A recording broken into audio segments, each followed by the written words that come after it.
الله الرحمن الرحيم.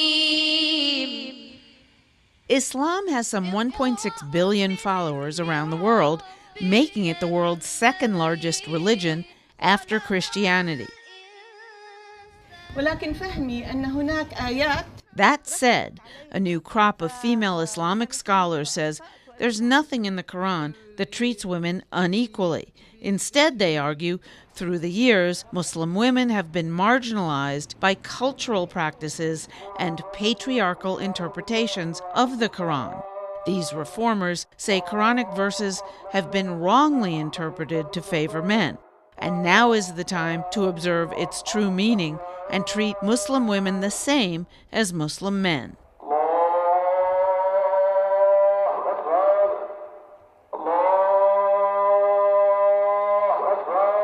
The most important issue is, are women equal to men or not, right? That's the most basic question.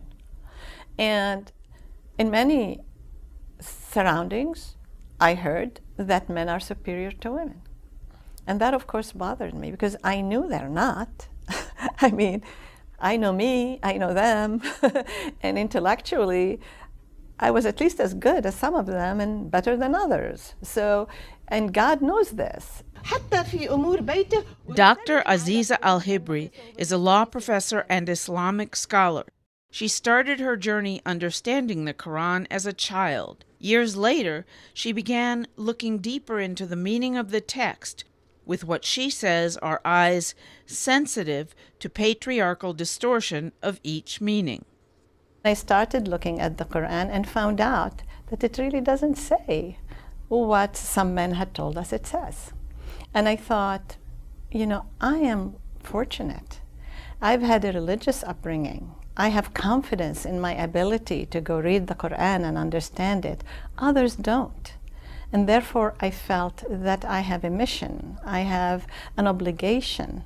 Part of my public service to the community, to the women of my community, is to let them know what I see in the Quran, which is different.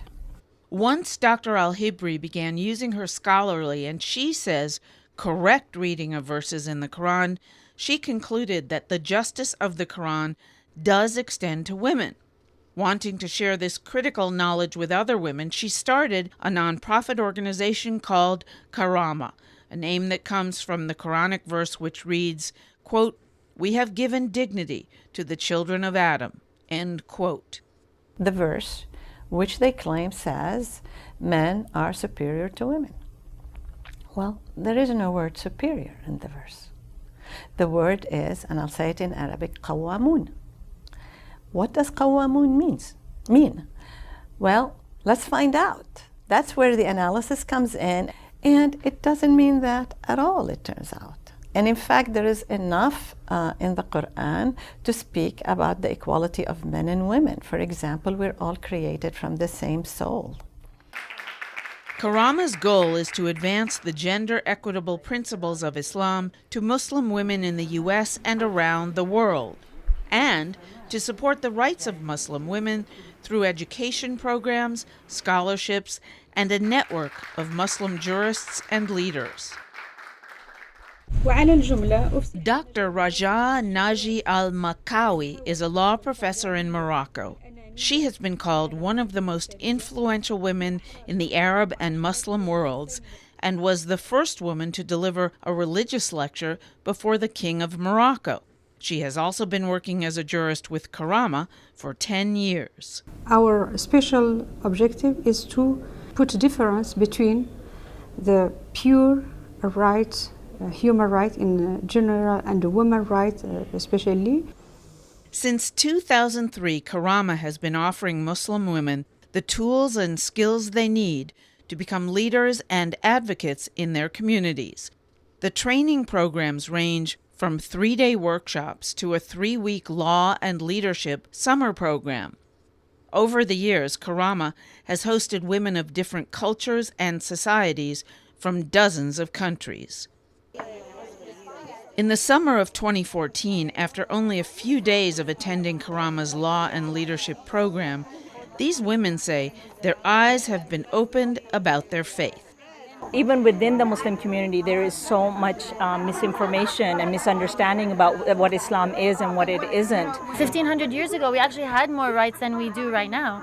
And the reason that we feel oppressed or we have some things that that don't give us equality is not because of our religion. It's just some of it is culture, and some of it it's because the patriarchal society that we live in. Living in Egypt, I realized Islam is not one Islam all over, and that's why you see, in the light of current events, different things happening in all these countries and all the turmoil. It's because it's practiced so differently in different countries, and you really have to go and dig down to the root to really truly understand it and distinguish what's cultural but what's religious, what's informed and what's uninformed. A lot of the laws that we live by are not based on the Quran, and they're not based on the teachings of Islam, and now we know that, and now we can actually, when somebody tells us something is not allowed, we can actually say, yes, it is. It gets very, very personal when you hear basically nonsense statements being spoken on behalf of your own religion. When you hear the stories from these women coming from different cultures, different countries, you just learn that this kind of war, if you allow me to call it, it just started. You will have to get there, step up and speak for yourself. One woman who started to speak up for herself is Zara Iqbal from Westchester County, New York. She was introduced to her husband by family. The marriage became emotionally abusive, with what she says was her husband hiding behind Islamic law. I had been in a forced arranged marriage, and after that, I couldn't, speak up as much as I could anymore. So I wanted to come to Karama to see if it would empower me. I was taught that Islamically I do have rights. However, there's a difference between my faith, my religion, and some cultural values. There were cultural aspects in which those rights became restricted and they became confused, more than it being that in Islam you don't have rights. Karama became a support group for me with a system that was being used and misused to make me believe that certain abusive tactics are okay. Many of Karama's alumni take back what they learn about women's rights in religious law to their countries and communities and try to enact change. Aishat Ifada is a state attorney in the Attorney General's office in the Maldives. She attended Karama's program as well as served a 6-month legal internship at the organization. Definitely Karama changed me, and yes, me going back and teaching everything that I have learned to my family and to my community, yes, it's like Karama has changed everything. The Maldives is 99% Muslim. The island nation is plagued by domestic violence. According to a landmark study, 1 in 3 women in the Maldives experiences physical or sexual violence. To help end the gender violence, the United Nations Population Fund created a 16-day public service campaign called No Excuse for Domestic Violence.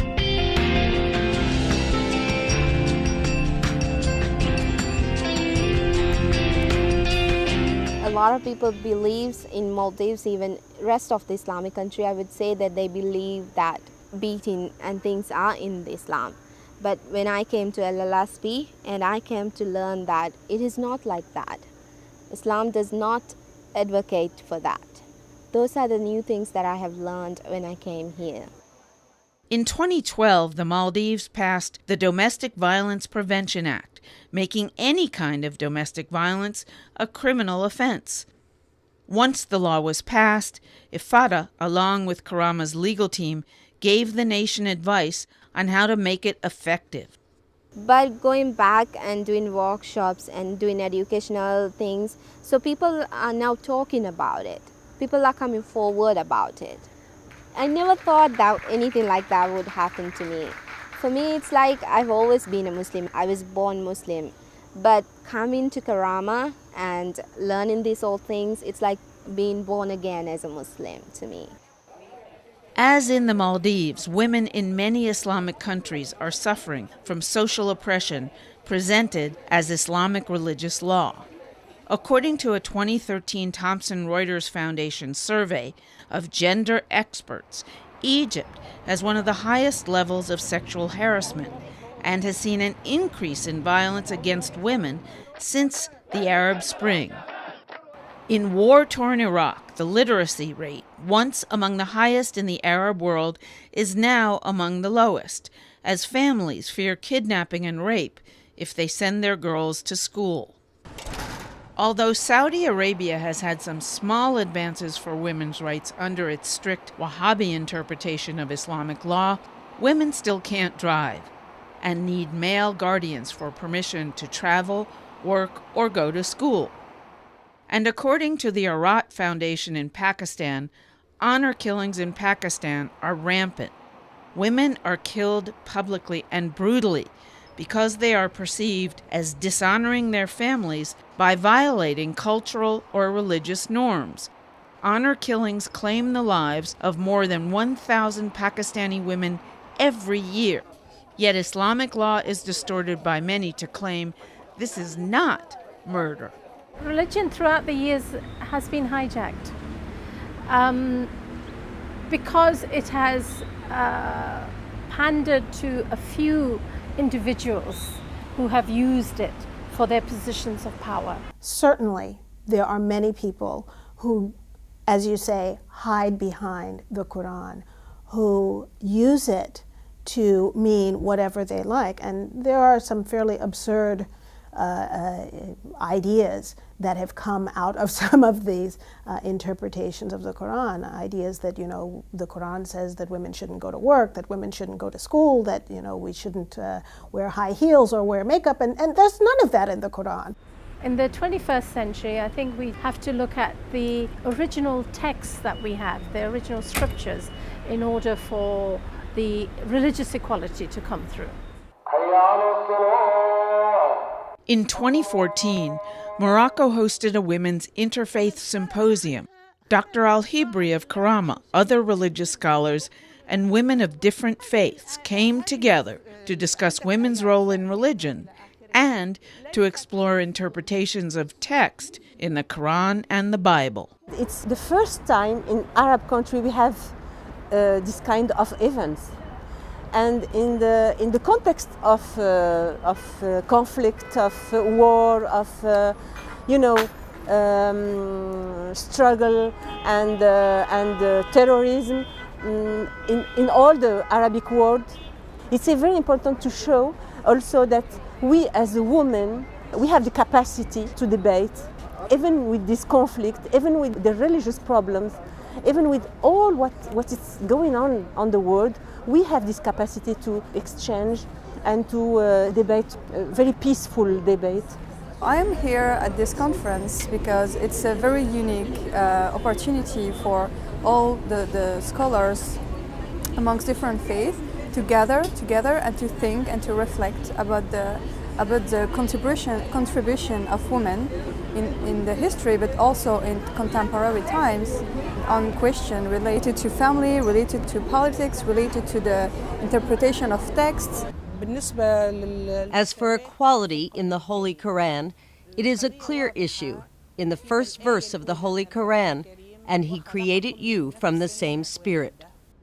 God is not a bigot, is not a racist, and is not a misogynist or anti-women. This is the main argument. We have to go back to the text and study the text.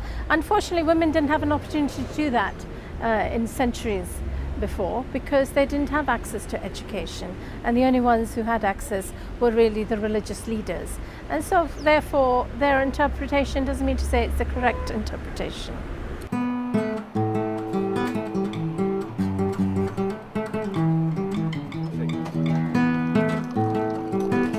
The Kingdom of Morocco is almost entirely Muslim. The country is ruled by a constitutional monarchy, which means the king acts as both the secular political leader and the commander of the faithful. Although Morocco is a modern kingdom, its people come from many ancient cultures and maintain some ancient traditions. the city of Fez is home to the largest marketplace. Its leather tannery dates back at least 900 years. And narrow alleys house hundreds of merchants and craftsmen selling everything from food to handmade copper pots. Fez was also once regarded as a seat of Arab learning and a holy city. The University of Al-Qarawiyyin, the oldest university located there, was founded by Fatma al-Fihriya in the 9th century and attests to Muslim women's ancient leadership in society and education. Rabat is the 4th largest city in Morocco and is perceived as very progressive in terms of women's rights. For example, the Mudawana, or family code, was revised so that the court had a greater role in divorce, ensuring additional protections for the rights of the wife and children. It also raised the minimum marriage age for women from 15 to 18. And in 2011, the Constitution was changed to guarantee, quote, men and women enjoy on an equal footing civil, political, economic, social, cultural, and environmental rights and freedoms, end quote. Despite these changes in the law, according to UNICEF, 16% of Moroccan girls are married before the age of 18, mainly in rural areas. And figures released by the Ministry of Justice in 2012 show that more than 41,000 underage marriages took place in 2010, an increase of 23% since 2007. The U.S. State Department also reported that as of late 2012, there had been, quote, little or no progress in passing the organic fundamental laws necessary to implement the advances, such as gender equality and parity, provided for in the 2011 Constitution, end quote. In the rural areas, there are many people who don't know their rights under the law or who are powerless, even if they are aware that they have rights, they're powerless to do anything to enforce them because there are still these entrenched social hierarchies. Unless you get at the problem of existing class hierarchies, ethnic differences, these divides that essentially enfranchise a small percentage of people in the country and disenfranchise the vast majority, you are not going to have gender justice. Changing the role of women under religious laws and in cultural traditions is difficult and slow, according to those in the forefront. When you're referring to the Quran and say, well, women in the Quran are not equal, of course, this is such a generalization and an essentialism. And this is part of the project of Islamic feminism, for instance, is to go beyond that essentialization, that stereotyping, and try to dig deep into the interpretive tradition. If the majority of men agreed with what we say, we wouldn't have, problems. So for sure, there's a lot of resistance. The tradition is so strong and it's so embedded in their thinking that sometimes I don't even realize that that's discrimination, that what they say or what they do is discrimination. So the thing is that, we have to sensitize, and we cannot go always with the confrontation, because then we cannot work together, and we have to work together. We have to bring the men into the battle, for women's rights. If we do not have settled interpretations, recognized interpretations, then who would come and say what they like and would pretend that this is religion. And thus, we have been throughout our history that bandits have been walking under religious cloaks, pretending that they are spreading the words of the Lord. Even what might be considered a simple religious gesture, such as wearing the hijab or headscarf, leads to much interpretation when it comes to women's rights under the Quran.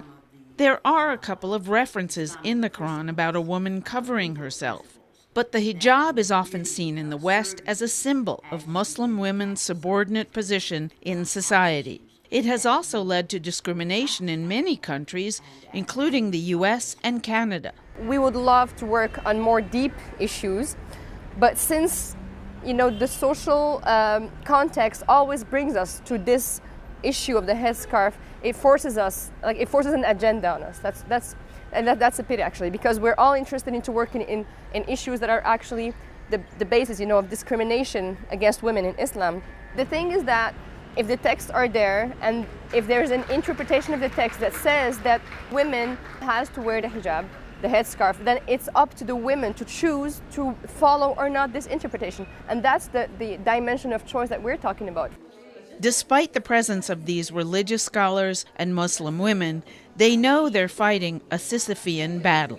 The idea of gender equality is very problematic, especially when you're talking about the Quran. It's not exactly a black and white question. If by gender equality you mean that men and women have equal capacities, equal innate capabilities, equal inclinations and predilections, then I would say it's very hard to make a case that the Quran is gender egalitarian. But if you understand gender equality to mean rights under the law, then again I would say it's difficult to make, if not impossible, to make that case for gender equality in the Quran. If, on the other hand, you understand gender equality to mean that men and women have an equal capacity for piety, for understanding God's will, and for upholding the highest standards of moral behavior, then I would say absolutely the Quran is gender egalitarian. The problematic is very complex. You have education, you have knowledge, but you have politics. Religion in everywhere, and during all our history as a human, it was be instrumentalized by politics. So we need a separation between politics and religion. As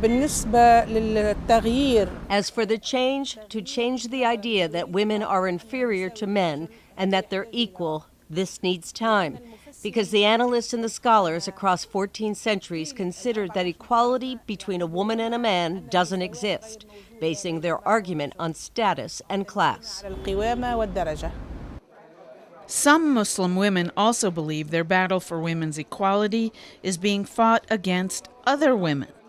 The biggest difficulties in Morocco is coming from women themselves, because they don't discover, they don't look after their rights, and they don't practice them. Some women, and I would argue even many women, actually benefit from patriarchy. In some cases, socially speaking, right, their status is elevated when they can show, for instance, that they don't have to go out and work, right? That's not an option for poor women. You have to go out and work and earn money. To do this is a very complex procedure. You don't just go out and say to the Muslim women, you have the following rights and list them. They won't believe you because they've heard otherwise. And others, the men, would think maybe, oh, here's a feminist radical, speaking out of turn. What you have to do is to go back to the Quran, to the words and example of the Prophet, to the ancient works on Islam explaining this tradition, and show that even in those days, about 1500 years ago, women had those rights, and that they lost them over time as society became more patriarchal. We're not interested in making all Muslim women go around with T-shirts saying, "Oh, we are feminists." I mean, feminism is not the point, but the point is to develop an awareness and a belief in gender justice and in gender fairness. I want to build a strong Muslim women's sisterhood around the world. Dr. Al-Hibri and those who study with her believe no matter how long it takes, change will happen. And everything that you do, there's going to be challenges, but it doesn't mean that you can't overcome them. And change, it's a process. Change in the beginning, you're going to have to go through that. And we should do it because this is our generation. Who are we going to wait for? Who's going to do it? Our parents or our children? So it's our duty. The key is for women who do have access to education, to educate themselves, and then they have this huge responsibility to pass on that education to those women around the world and in the United States who may not have access to that education. You cannot push someone who doesn't really know what you're talking about. So you have to know it yourself, then you explain to them, because for me it has also taken time for me to learn. So I also have to be patient with the people that I want to learn Somebody said this is a silent revolution. Yes, it is a silent revolution. But we will win in the end, I'm sure. The program is very strong, but in the end, I think you will also benefit just as much from being with each other. Yeah. Absolutely. And I think you're starting to feel it. Yeah. Yes. Yes. You see the diversity of being a Muslim. And just look at this table, for heaven's sake. Just look at those 4 women. They're pretty different. and they all trust each other, love each other, non-judgmental. Am I right? Yeah. Yes. There is respect that goes through regardless of differences. That's what we teach.